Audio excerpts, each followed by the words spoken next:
فرمایا اللہم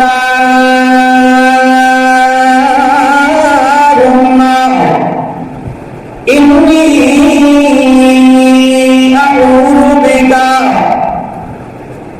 اللہ میں پناہ مانگتا ہوں، تیری پناہ میں آتا ہوں، اللہم انی اعوذ بک، اللہ تیری پناہ چاہتا ہوں۔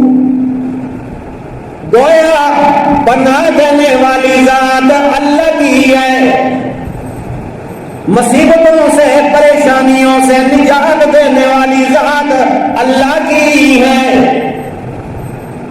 لاکھوں کی کوٹھیاں بناتی ہیں اور ساتھ ایک کتوی بھی اوپر رکھتی ہیں، دیواروں پہ چھتوں پہ کٹیاں رکھی ہوئی ہیں، جناب کیوں جی؟ میری کوٹھی میں نے بنائی ہے، کٹوی اس لیے رکھی ہے کہ نظر نہ لگ جائے، لاکھوں کی گاڑیاں خریدنی ہیں، ساتھ ایک چپل بھی لٹکاتے ہیں، کیوں جناب؟ اس وجہ سے کہ میری گاڑی کو نظر نہ لگ جائے۔ کتنی دین سے دوری والی بات ہے، ایک چھوٹی سی کٹوی آپ کے لاکھوں کے نقصان کو بچا لے، چھوٹی سی چپل مصیبت سے بچانے والی ہے۔ اللہ کریم نے فرمایا قل، میرے پیغمبر کہہ دیجیے انی لن یجیرنی من اللہ احد، کسی مصیبت سے، کسی پریشانی سے، کسی آفت سے بچانے والی ذات اللہ کے علاوہ کوئی نہیں ہے۔ نبی مہربان صلی اللہ تعالی علیہ وسلم دعا کر رہے ہیں ربا انی اعوذ بک من علم لا ينفع، اللہ اس علم سے بھی پناہ مانگتا ہوں، علم تو ہو عمل نہ ہو، علم ہو عمل نہ ہو۔ اس سے مراد یہ نہیں ہے کہ درس نظامی پورا کیا ہو، مفتیوں کا کورس کیا ہو اور وہ اپنے علم پہ عمل نہ کرے، تو اس سے یہ مراد فرمائے نہیں، ہر آدمی کو کچھ نہ کچھ علم ہوتا ہے، اور مفسرین نے فرمایا ایک آدمی کو دین کے کسی مسئلے کا علم ہو، اس کے فضائل کے بارے میں بھی پتا ہو، اس کی وعید کے بارے میں بھی پتا ہو، تو وہ یہ سمجھو کہ اس کے بارے میں اس کو علم ہے۔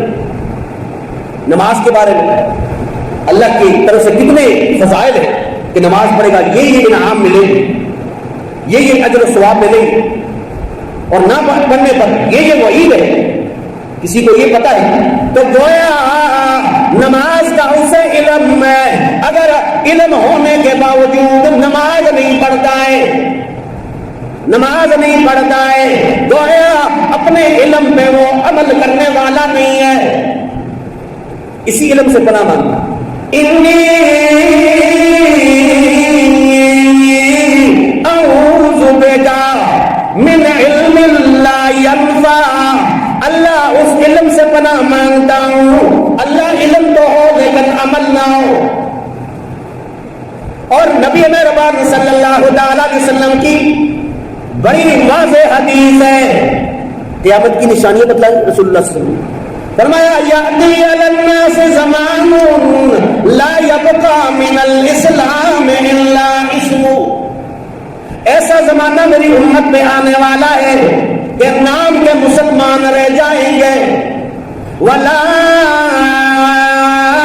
یبقى من القرآن الا رسم، قرآن رسم و رواجوں کے لیے رہ جائے گا، صرف برکت کی کتاب رہ جائے گی، صبح پڑھا کرو، شام کو پڑھا کرو، گھر میں کوئی مصیبت ہو پڑھا کرو، دکان کی برکت کے لیے، گاہک زیادہ ہو جائے یہ برکت کے لیے، باقی سے ہدایت حاصل کرنا مسلمان چھوڑ دیں۔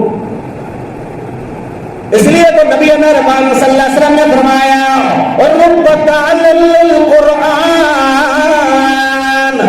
اور دوسری روایت میں رب قاری القرآن، قرآن پڑھنے والے تمہیں ملیں گے، قرآن پڑھیں گے، والقرآن یلعن، قرآن لعنتیں کرے گا۔ استغفر اللہ، کہ قرآن بھی پڑھے اور قرآن لعنتیں بھی کرے۔ کیا مراد ہے؟ مراد اس سے یہ ہے کہ قرآن کو پڑھا لیکن عمل نہیں کیا۔ قرآن میں ہے نا جیسے مثال، لعنت اللہ علی الکاذبین، جھوٹوں پہ اللہ کی لعنت۔ اب یہ قرآن بھی پڑھ رہا ہے، جھوٹ بھی بولتا ہے، ناپ تول میں کمی بھی کرتا ہے، دھوکہ بھی دیتا ہے، فراڈ بھی کرتا ہے اور سود بھی کھانے والا ہے، تو قرآن لعنت کرتا ہے۔ وہ قرآن بھی پڑھتا ہے اور قرآن لعنت کرتا ہے۔ تو نبی مہربان صلی اللہ علیہ وسلم نے فرمایا کہ انی اعوذ بک من علم لا ينفع، اللہ ایسے علم سے پناہ مانگتا ہوں، علم ہے لیکن عمل نہیں ہے۔ اور قرآن مجید میں 4 حرام ذکر کیے ہیں، 4 حرام۔ انما حرم علیکم المیتۃ والدم ولحم الخنزیر وما اہل به لغیر اللہ، انما حرم علیکم المیتۃ، مردار اللہ نے حرام کیا ہے۔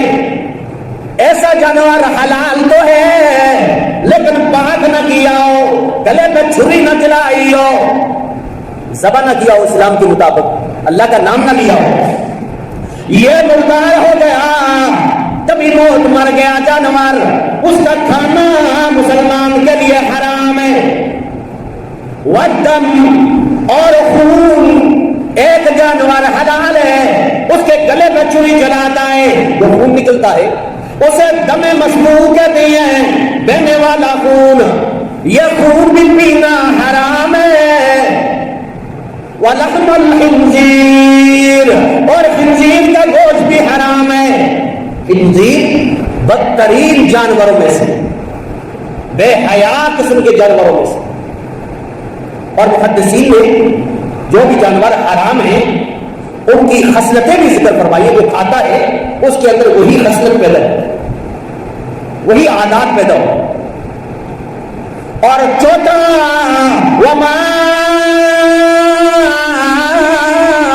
اہل بہ غیر اللہ، اور جو غیر اللہ کے نام پہ مختص کیا ہو جانور، ذبح نہ کیا ہو، ذبح کی شرط نہیں ہے، جو غیر اللہ کے نام پہ مختص کیا ہو، جس پر غیر اللہ کا نام لکھا گیا ہو، غیر اللہ کا نام پکارا گیا ہو، یہ جانور فلاں آستانے کے نام پر، فلاں بزرگ کے نام پر، فلاں پیر کے نام پر، فلاں قبر والے کے نام پر بعد میں آ کر ذبح کرے اللہ کے نام پہ، بسم اللہ اللہ اکبر، غیر اللہ کے نام پہ مختص کیا گیا ہے، یہ جانور خنزیر سے بھی بدتر حرام ہے۔ مسئلہ شریعت کا، ایسا جانور اگر آپ نے ذبح کر لیا، بعد میں آپ کو خیال آیا اب کیا کیا جائے اس جانور کے ساتھ، کہا اس کو جانور، باقی جو ہے وہ چرن پرن کو بھی کھلانا جائز نہیں ہے، گلا کھود کے اس کے اندر دبا دیا جائے۔ اور 5واں حرام، ان الذین یکتمون ما انزلنا من البینات والہدی، فرمایا وہ لوگ جو چھپانے والے ہیں اللہ کے حق مسئلے کو، یعنی گویا 4 حرام یہ ہیں، 5واں حرام یہ ہے کہ غیر جو اللہ کی حق مسئلے کو چھپانے والا جائز مسئلہ ہے اور وہ اس مسئلے کو چھپا لوگوں کو نہ بتا، تو گویا یہ آدمی 4 حرام سے بھی بدتر حرام کھا رہا۔ جس طرح فرمایا ان الذین یکتمون ما انزل اللہ من الکتاب ویشترون به ثمنا قلیلا اولئک ما یأکلون فی بطونہم الا النار، فرمایا یہ آدمی دنیا کمانے کے لیے حق مسئلے کو چھپانے والا ہے، حق مسئلے کو چھپانے والے. تو فرمایا اپنے پیٹوں کے اندر جو دنیا حاصل کر رہے ہیں، اپنے پیٹوں میں جہنم کی آگ بڑھ رہے ہیں. جہنم کی آگ. تو رسول اللہ صلی اللہ علیہ وسلم سے پوچھا گیا، اے اللہ کے نبی یہ بتلائیے، اگر کوئی آدمی اچھا کھاتا ہے، اچھی سواری پر بیٹھتا ہے، اچھا جوتا پہنتا ہے، اچھے کپڑے لگاتا ہے، کیا اس چیز کا نام تکبر ہے، غرور ہے، کبر ہے؟ تو رسول اللہ صلی اللہ علیہ وسلم نے فرمایا، اللہ نہیں، اس چیز کا نام تکبر نہیں ہے، بلکہ تکبر دو چیزوں کا نام ہے، بطر الحق وغمط الناس. ان چیزوں کا استعمال کرے اور دوسروں کو حقیر سمجھے. کسی فقیر کو دے گا، کسی غریب کو دے گا، کسی مسکین کو دے گا تو اسے حقیر سمجھے، اپنی نظر کے اندر گٹیا سمجھے. فرمایا یہ تکبر ہے. اور دوسرا بطر الحق، حق بات کو بیان نہ کرے لوگوں کے سامنے اور حق مسئلے کو چھپائے. یہ آدمی متکبر آدمی. حق مسئلے کو چھپانا بہت بڑا گناہ ہے. نبی مہربان صلی اللہ علیہ وسلم نے فرمایا، من سئل علما فکتمہ، جس سے کوئی مسئلہ پوچھا گیا، جائز مسئلہ، حق مسئلہ، فکتمہ، اس آدمی نے اس مسئلے کو چھپا لیا، الجم یوم القیامت بالجام من النار، اللہ قیامت والے دن اسے جہنم کی لگام پہنائیں گے. جہنم کی لگام ڈالی جائے گی اسے. تو ایک یہ ہے کہ رسول اللہ صلی اللہ علیہ وسلم نے فرمایا، اللہم انی اعوذ بک من علم لا ينفع، اللہ ایسے علم سے پناہ مانگتا ہوں جو علم ہو فائدہ نہ ہو، یعنی عمل کی توفیق نہ ہو. قیامت والے دن یہ عمل ہی انسان کے کام آنے والے. اور دوسرا وقلب لا یخشع، اللہ ایسے دل سے پناہ مانگتا ہوں، ایسے قلب سے پناہ مانگتا ہوں جس میں اللہ کا خوف موجود نہ ہو، اللہ کی خشیت جس میں نہ ہو، اللہ کا خوف نہ ہو، ایسے قلب سے پناہ مانگ. اللہ کریم نے فرمایا، حضرت یوسف علیہ السلام وَلَمَّا بَلَغَ أَشُدَّهُ آتَيْنَاهُ حُكْمًا وَعِلْمًا وَكَذَلِكَ نَجْزِي الْمُحْسِنِينَ. حضرت یوسف علیہ السلام جوانی کی سرحدوں کو پہنچ رہے ہیں. اللہ نے فرمایا ہم نے انہیں علم بھی عطا کیا، حکمت بھی عطا کی، کمالات سے بھی نوازا، حسن و جمال بھی عطا فرمایا. اب یہ ساری باتیں آگے. ایک نبی کے اندر یہ کمالات ہوتے ہیں. نبی بچپن ہی سے فہم و ذکا والا ہوتا ہے، خوبصورت ہوتا ہے، اللہ سے ڈرنے والا ہوتا ہے، متقی ہوتا ہے. حضرت یوسف علیہ السلام عزیز مصر کے گھر میں پل رہے ہیں، اب جوانی کو پہنچے. اللہ کا نبی ہے، پھر جوانی ہے، پھر حسن و جمال کا کیا انداز ہوگا. فرمایا وراودت التی هو فی بیتہا عن نفسی وغلقت الابواب وقالت حیث لک. چار مجبوریاں حضرت یوسف علیہ السلام کے سامنے ہیں. ایک تو ہے جوانی، گناہ کرنے کی طاقت ہے اور گناہ نہیں کرتا ہے پھر کمال ہوتا ہے. ایک آدمی کے اندر گناہ کی طاقت ہی نہ ہو تو وہ گناہ نہ کرے تو کمال نہیں. جس آدمی کے اندر طاقت ہو اور وہ گناہ نہ کرے یہ کمال ہے. پہلی مجبوری جوانی، گناہ کی طاقت بھی موجود ہے. وَرَاوَدَتُهُ الَّتِي هُوَ فِي بَيْتِهَا عَن نَّفْسِهِ، اور گناہ کی طرف بلانے والی حسین و جمیل زلیخا، عزیز مصر کی بیوی ہے، امراء میں ہے، امیر کبیر مال دولت والی عورت، حسن و جمال والی عورت، وہ گناہ کی طرف بلا رہی۔ اور تیسرا وَغَلَّقَتِ الْأَبْوَابَ، سارے دروازے بھی بند، کوئی تیسرا آدمی دیکھنے والا نہیں ہے۔ تیسری مجبوری، وہ کہتے گناہ ہو گیا جی، کیا کریں گی، مجبور ہو گیا، یہ مجبوری ہے، دروازے سارے بند۔ وقالت حیت لک، اور دروازے بند کر کے عورت نے اپنی طرف بلایا، کھینچا۔ اور روایات میں آیا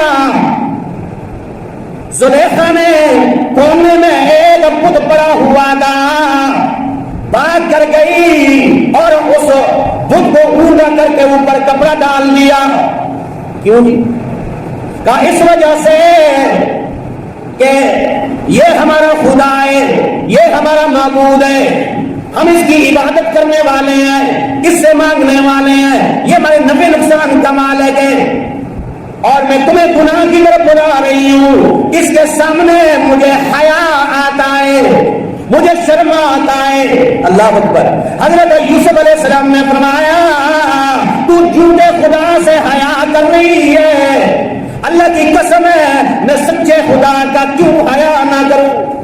قال معاذ اللہ ان ربی احسن مثواي انه لا يفلح الظالمون۔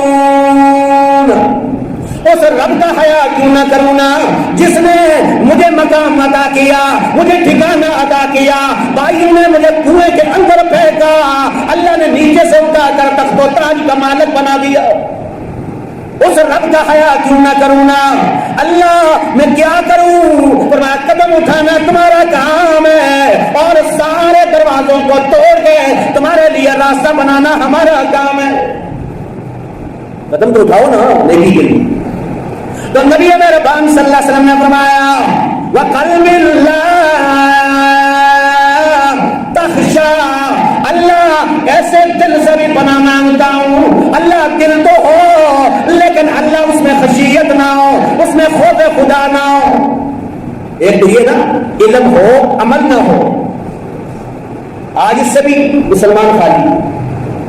ہم نے عرض کیا معاشرے ایسے ہیں، ہمارے معاشروں کو دیکھیں، آج علم کی کمی نہیں ہے، صبح شام اس میں دروس ہوتے ہیں، اور جماعت کے افراد بھی آتے جاتے ہیں، اور فضائل بیان ہوتے ہیں ٹی ویوں کے اندر اور موبائل کے اندر بھی۔